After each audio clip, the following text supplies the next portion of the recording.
माझा गणपती वॅकेशनचा होमवर्क. हे वॅकेशन वगैरे जाऊ दे, मी तुला जे शिकवलेलं आहे ते मला आन्सर दे फक्त बस. क ख ग घ.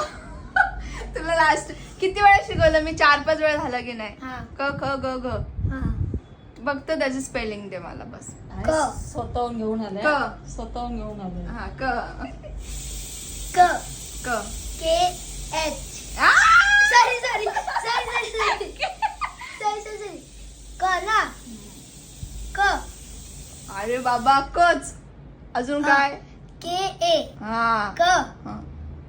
ग ख ख ख ख खरा के तोला ख. एच ए ख हा, ग जी ए ग हा, घ जी एच ए ग. हा. रोहितचा अभ्यास घेऊन मी आता जेवण बनवते आणि रोहित मला नेहमी घाबरवत असतो. तुम्ही विचार केला कोण माझ्या मागून येतं आणि बघितलं की रोहितच आहे. अशा प्रकारे आमचा दिवस एंड झालाय. तर भेटूयात नवीन व्हिडिओ मध्ये नव्याने.